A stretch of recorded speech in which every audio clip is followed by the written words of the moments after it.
रावण के 4 अधूरे सपने जिनको पूरा करने की थी चाहत। इस आलेख में दी गई जानकारियां पूर्णतया सत्य हैं या सटीक हैं, इसका AMS स्टोरी चैनल दावा नहीं करता है। इन्हें अपनाने या इसको लेकर किसी नतीजे पर पहुंचने से पहले इस क्षेत्र के किसी विशेषज्ञ से सलाह जरूर लें। आइए शुरू करते हैं अपनी कहानी। रावण के ये 4 सपने उसकी महत्वाकांक्षा को दर्शाते थे। यही कारण था कि वह इनको कभी पूरा नहीं कर पाया। लंकापति रावण से जुड़ी हुई अनेक रोचक कहानियां प्रचलित हैं, क्योंकि रावण केवल राक्षस ही नहीं बल्कि वह 4 वेदों का ज्ञाता भी था। साथ ही वह भगवान शिव के अन्य भक्तों में से एक था। रावण अपने पराक्रम के लिए भी जाना जाता है। उसने अपनी शक्ति के बल पर कैलाश पर्वत को उठा लिया था। लेकिन क्या आपको पता है कि रावण के कुछ सपने थे जो उसकी मृत्यु के बाद आज तक अधूरे रह गए। आओ जानते हैं रावण के रहस्य सपनों के बारे में। धार्मिक मान्यता है कि रावण साधारण मानव नहीं था, लेकिन उसी महत्वाकांक्षाओं ने उसे असाधारण बना दिया था। उसने अपने जीते जी बहुत कुछ हासिल किया। वह प्रकांड पंडित भी कहलाया। जैसा कि वह सोने की नगर लंका का राजा था, परंतु वह इससे भी संतुष्ट नहीं था। रावण के 4 सपने ऐसे थे जिनको वह पूरा करना चाहता था। सोने में सुगंध पैदा करना। लंकापति रावण का पहला सपना था कि वह सोने में सुगंध पैदा करे, क्योंकि उसकी पूरी लंका नगरी स्वर्ण से बनी हुई थी। लंका हर चीज से सुसज्जित थी, जिसमें हर प्रकार का ऐशो आराम और सुख था। मान्यता है कि लंका की चमक हर किसी को अपनी ओर आकर्षित करती थी, लेकिन उसमें सुगंध नहीं थी जिसे रावण पैदा करना चाहता था। लेकिन मृत्यु के बाद यह सपना अधूरा रह गया। समुद्र के खारे पानी को मीठा करना। राक्षस राज रावण का दूसरा सपना था कि वह समुद्र के खारे पानी को मीठा करे, क्योंकि रावण की लंका चारों ओर से समुद्र से घिरी हुई है। इसके साथ ही मान्यता है कि वह खून के रंग को भी बदलना चाहता था कि खून का रंग लाल न हो। स्वर्ग तक सीढ़ी।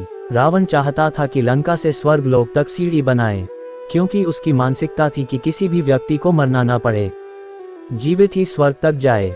हालांकि मान्यता है कि रावण ने स्वर्ग तक सीढ़ी बनाने का प्रयास भी किया था, लेकिन वह बीच में ही सो गया था, तो इस वजह से वह इस कार्य को करने में असफल हो गया। पिता के सामने पुत्र की मृत्यु न हो।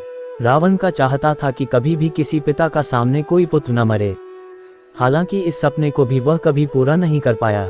रावण का मानना था कि पिता को सामने दुनिया का सबसे बड़ा संकट उस वक्त आता है जब एक पिता अपनी आंखों के सामने अपने ही पुत्र की मृत्यु देखता है। रावण के 7 सपने किया थे। रावण के कुछ ऐसे सपनों के बारे में जिन्हें वो पूरा नहीं कर पाया। उसके ये सपने प्रकृति के विरुद्ध थे, और यदि ये पूरे हो जाते तो अधर्म बढ़ जाता और राक्षस प्रवृत्तियां अनियंत्रित हो जाती। तो आइए जानते हैं रावण के उन अधूरे सपनों के बारे में। 1. काले लोग गोरे हो जाएं।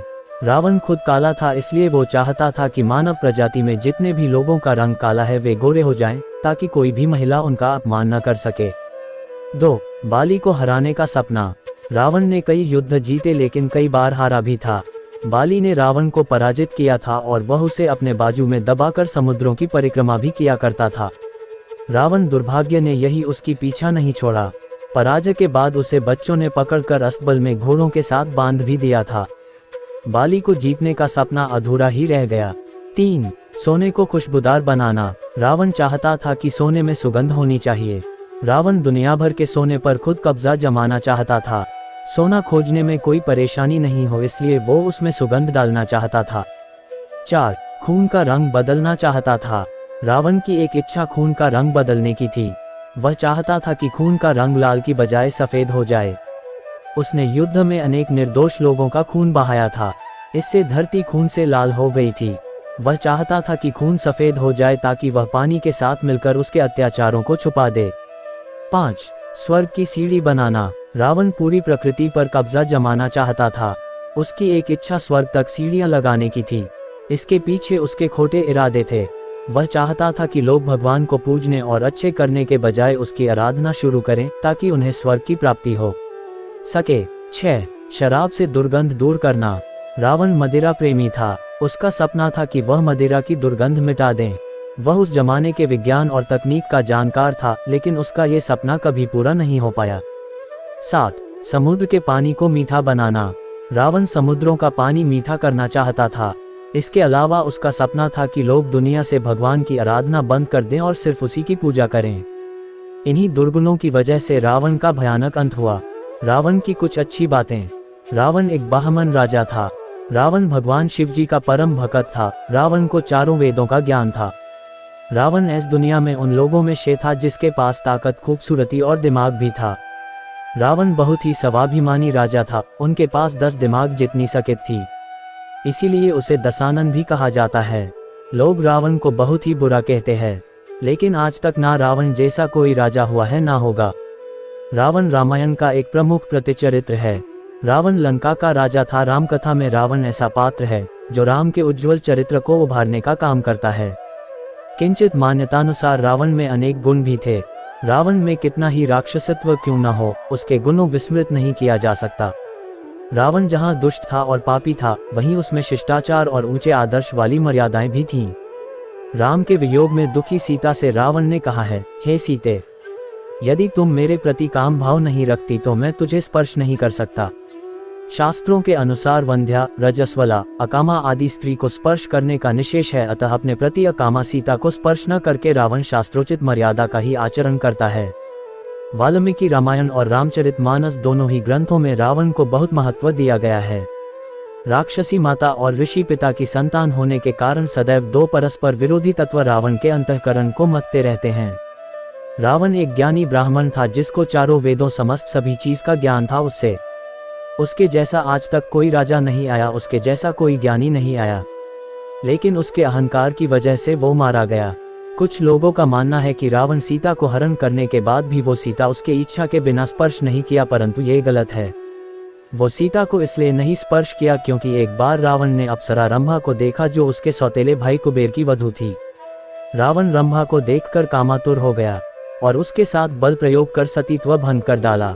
जब ये बात नलकुबेर को पता चली तो उसने रावण को शाप दिया कि यदि वह किसी भी स्त्री की इच्छा के बिना उसे स्पर्श करेगा तो उसके सिर के 100 टुकड़े हो जाएंगे। इसी वजह से उसने सीता को हाथ नहीं लगाया। रावण के बारे में बहुत सारी अच्छी बातें हैं, पर उससे ज्यादा उसके दुष्कर्म है। रावण किडनैपर के साथ साथ एक बलात्कारी भी था। रावण, जो रामायण में मुख्य खलनायक के रूप में जाना जाता है, अपने अधर्मपूर्ण कार्यों और अहंकार के लिए कुख्यात था। उसके परिवार में 3 प्रमुख भाई थे, कुंभकर्ण, विभीषण जी और अहिरावण, जिन्होंने रामायण की कहानी में महत्वपूर्ण भूमिकाएं निभाईं। इसके साथ ही रावण की बहन शूर्पणखा भी एक महत्वपूर्ण पात्र थी, जिसने घटनाओं की दिशा को प्रभावित किया। अहिरावण की कहानी, जो रामायण के कुछ संस्करणों और विशेष रूप से तुलसीदास द्वारा रचित रामचरितमानस के बाद के संस्करणों में प्रचलित है, व्यापक रूप से स्वीकार की गई कहानी नहीं है और यह वाल्मीकि रामायण जैसे मुख्य ग्रंथों में नहीं पाई जाती। ये कहानी लोक कथाओं और कुछ पुराणों में मिलती है, जहां इसे एक अतिरिक्त कथा के रूप में शामिल किया गया है। अहिरावण की कथा। अहिरावण, जो रावण का सौतेला भाई था और पाताल लोक का राजा था, उसने राम जी और लक्ष्मण जी को युद्ध के दौरान धोखे से बंदी बना लिया और उन्हें पाताल लोक ले गया। अहिरावण का इरादा उनकी बलि चढ़ाने का था। इस समय भगवान हनुमान जी ने पाताल लोक में जाकर अहिरावण का वध किया और राम जी और लक्ष्मण जी को सुरक्षित रूप से मुक्त कर लिया। ये कहानी हालांकि रामायण के प्रामाणिक स्रोतों में नहीं मिलती, लेकिन कुछ परंपराओं में इसका जिक्र है और इसे हनुमान जी की वीरता और भक्ति के प्रतीक के रूप में देखा जाता है। रावण, जो रामायण का मुख्य खलनायक था, उसके परिवार में 3 प्रमुख भाई थे, कुंभकर्ण, विभीषण जी और अहिरावण, और एक बहन शूर्पणखा। रामायण में रावण और उसके परिवार के सदस्य अपने विभिन्न कृत्यों और स्वभाव के कारण महत्वपूर्ण भूमिकाएं निभाते हैं। 1. कुंभकर्ण। कुंभकर्ण रावण का छोटा भाई था, जो अपने विशाल शरीर और अत्यधिक नींद के लिए जाना जाता था। उसे साल में 6 महीने सोने का वरदान मिला हुआ था, जो उसके लिए एक श्राप के समान था। जब राम जी के साथ युद्ध हुआ तो रावण ने कुंभकर्ण को जगाया और उसे युद्ध में भेजा। कुंभकर्ण ने अपनी पूरी शक्ति के साथ युद्ध किया, लेकिन अंततः राम जी ने उसका वध कर दिया। 2. विभीषण जी। विभीषण जी रावण के सबसे छोटे भाई थे, जो धर्म और नैतिकता के प्रतीक माने जाते हैं। उन्होंने रावण को बार बार चेताया कि वह सीता माता का अपहरण कर गलत रास्ते पर जा रहा है और उसे राम जी से युद्ध नहीं करना चाहिए। जब रावण ने उनकी सलाह नहीं मानी तो विभीषण जी ने रावण का साथ छोड़ दिया और राम जी की शरण में चले गए। विभीषण जी की निष्ठा और धर्म के प्रति समर्पण के कारण राम जी ने उन्हें लंका का राजा बना दिया। 3. अहिरावण। अहिरावण की कहानी रामायण के प्रमुख संस्करणों में नहीं मिलती, लेकिन कुछ लोक कथाओं और पुराणों में उसका जिक्र किया गया है। अहिरावण पाताल लोक का राजा था और रावण का सौतेला भाई था। उसने राम जी और लक्ष्मण जी को धोखे से बंदी बना लिया, लेकिन भगवान हनुमान जी ने अहिरावण का वध कर उन्हें बचाया।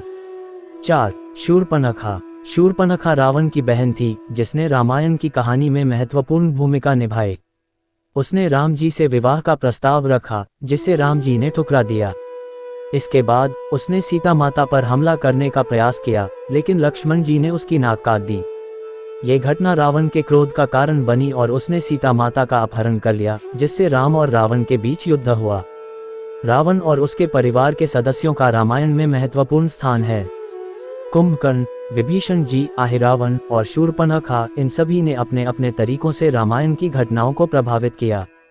हालांकि अहिरावण की कथा मुख्य रामायण में नहीं है, लेकिन ये लोक कथाओं और पुराणों में पाई जाती है और इसे हनुमान जी की भक्ति और शक्ति के प्रतीक के रूप में देखा जाता है। रामायण का संदेश यही है कि धर्म, सत्य और नैतिकता का पालन करना सर्वोपरि है और अधर्म के मार्ग पर चलने वालों को अंततः अपने कर्मों का फल भुगतना पड़ता है। मैं उम्मीद करता हूँ आप सभी ने ये कथा यहाँ तक सुनी होगी। ऐसी और भी हिंदू धर्म की जानकारी प्राप्त करने के लिए हमारे चैनल को सब्सक्राइब जरूर करें। हर हर महादेव लिखना ना भूले। धन्यवाद।